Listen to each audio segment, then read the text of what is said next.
You're listening to Skeptoid. I'm Brian Dunning from Skeptoid.com. The dirty secret of dirty electricity. Whenever some new technology comes on the market, there are always technophobes claiming that it causes some kind of terrible health problem, always without any evidence, and usually without any plausibility. When cell phones first came out, people said they'd give us all brain cancer. And 30 years later, with 0 cases, there are very few people still beating that drum. Same with wind turbines. Same with Wi-Fi. Same with smart meters. And when compact fluorescent light bulbs first appeared, it happened there too. The claim was that they produced dirty electricity, a term which was basically undefined, and that it caused a range of health problems. Gradually, the claim was refined and it evolved to eventually mean that electronic devices would somehow corrupt the municipal power supply and fill your home with a dangerous form of electricity that would irradiate you with damaging electromagnetic radiation. This would cause cancer, fibromyalgia, Alzheimer's, and something they call type 3 diabetes, which is not even a real thing. The odd thing about this, and the thing that blows my mind, is that there's nothing even vaguely plausible about any of this. Neither the claimed cause nor the claimed effect are supported by any evidence, and yet some activists devote their lives to raising the alarm about this fearsome threat. Do people truly have nothing better to do? In the world of reality, the term dirty electricity does sort of have a real meaning, though it's informal. Alternating current, the type that powers your home, oscillates at a certain rate. It's 60 Hz in the United States and 50 Hz in most other countries. Plotted on a graph, this would look like a sine wave. Depending on how that power is being generated, it might be a very nice clean sine wave, or it might be a rough one with distortion or unwanted harmonics in the waveform. Some electrical appliances and other devices tolerate distortion pretty well, but others don't. If it has an AC motor, like a refrigerator, then it needs a clean sine wave. If it's sensitive medical equipment or otherwise very important, then you need to give it clean power. Give distorted power to some appliances like these, and they may run less efficiently.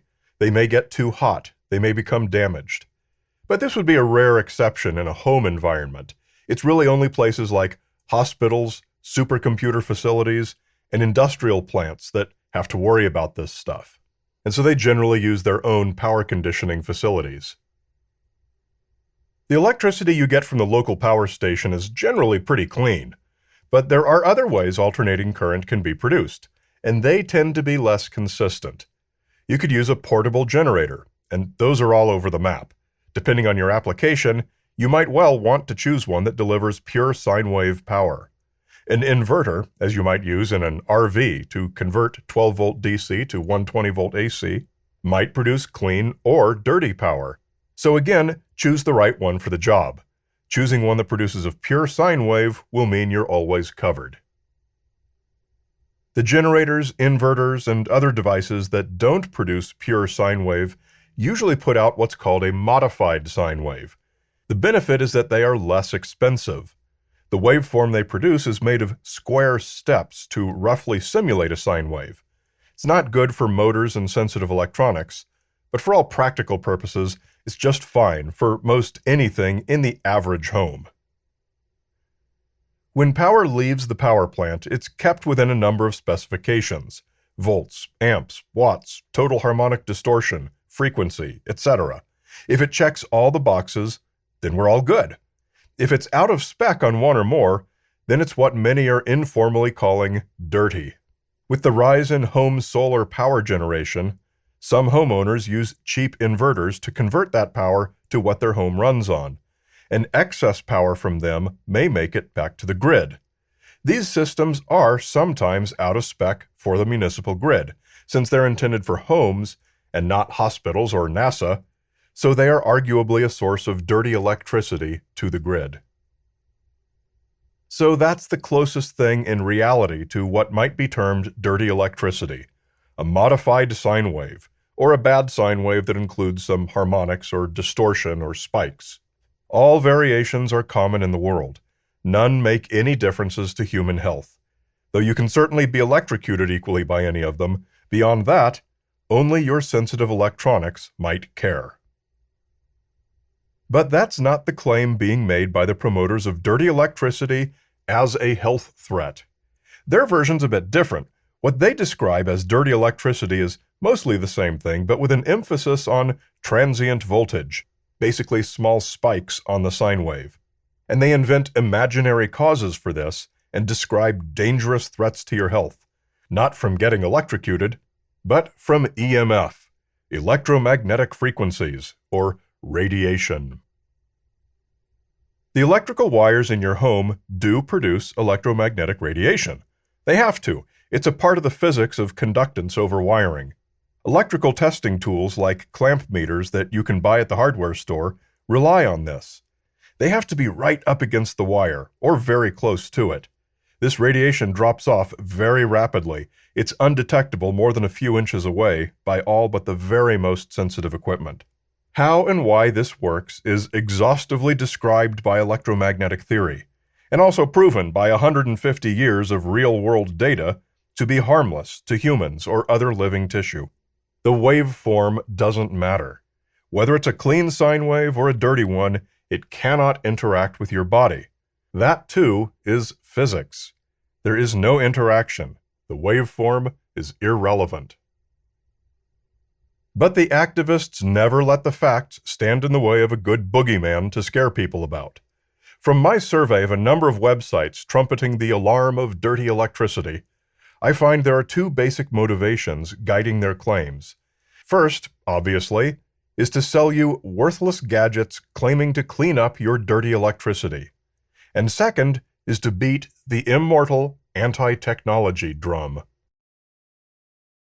This second motivator, generalized anti-radio, anti-electronics technophobia, is promoted the loudest by longtime anti-radio activist Magda Havas, a retired professor with more than 70 publications touting the imaginary dangers of cordless phones, smart meters, Wi-Fi, wind turbines, and of course, dirty electricity.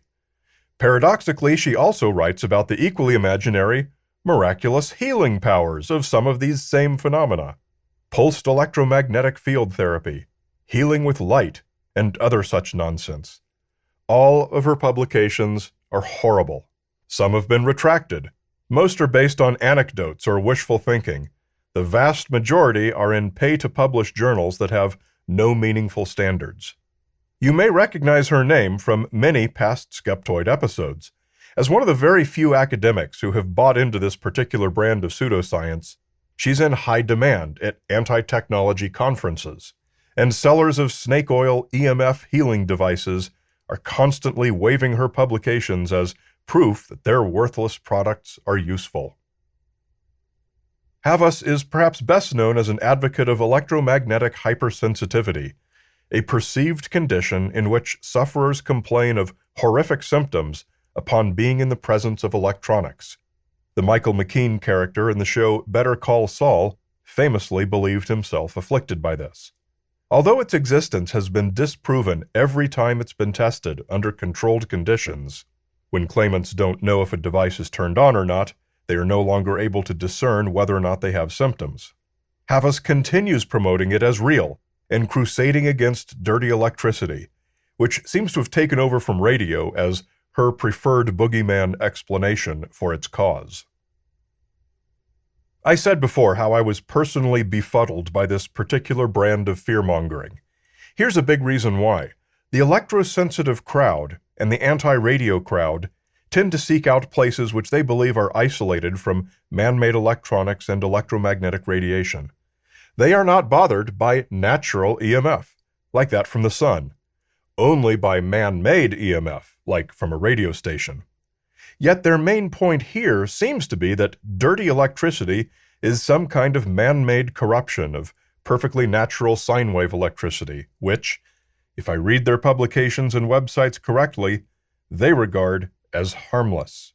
The funny thing is that the only electricity that exists in nature is extremely dirty. Only precise human-built equipment can produce alternating current, with a pure sine wave. The position they advocate is heavily conflicted and self-contradictory. It turns out that there are very few natural sources of electrical current, and it's almost all DC, direct current, with no sine wave at all, clean or dirty. A lightning bolt is the most familiar natural source of electrical current, and it's a single burst of direct current. If you could run it through an oscilloscope, you'd get a single very fast, very ragged peak, about as dirty as current can get. Another source is electric eels, including a few types of rays and catfish that also have electrical discharge organs. Similar to lightning, these discharges are just a single pop, which the fish repeats, making a pop, pop, pop sound. Some such fish produce a single burst of DC, and in others, this pop consists of one single cycle of AC. It's hardly a sine wave, more like a ragged sawtooth waveform, but it is alternating current, just not much of it. There are very few other natural sources of electrical current. If a metallic mineral comes into contact with seawater, a weak but constant DC current will cause it to corrode, the same process that requires boat owners to install sacrificial anodes. And though this one is a stretch, the magnetic field of a rotating planet, or the churning of ferrous magma within a planet's core, could draw electrons back and forth through some metallic ore, and you would not be inaccurate to call this alternating current, though obviously very slow and weak.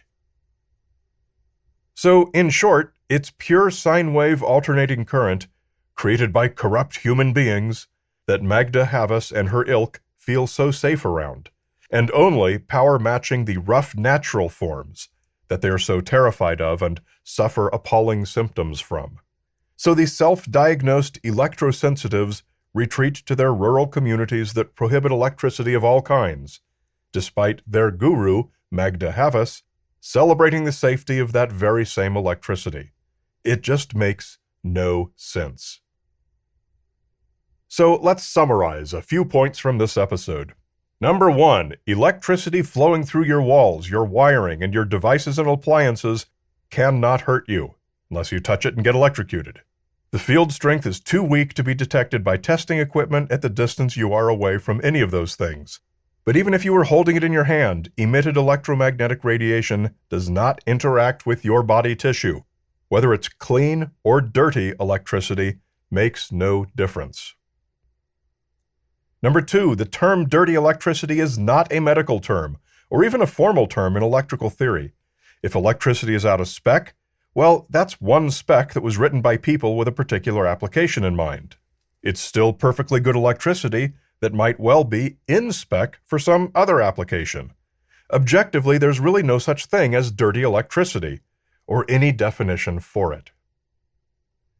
Number 3, the human body did not evolve to be healthy near wires conducting electricity intended for one application, but subject to horrific symptoms when near wires conducting electricity intended for a different application. Number 4, every published study finding harm to humans from EMF coming from electrical wires is flawed in one way or another, usually profoundly so, and is wrong. Number 5, EMF from wires cannot and does not hurt you or anyone else.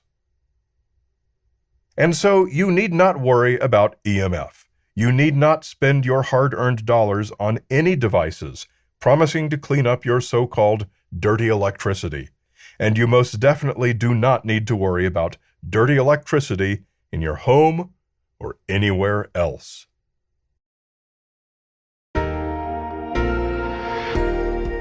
But you know who else you don't need to be afraid of? Skeptoid's premium supporters, like Captain Starcurse and his feline minions of orthodoxy, Clifford from Carlisle, Leslie, and Marshall Todd Maybe.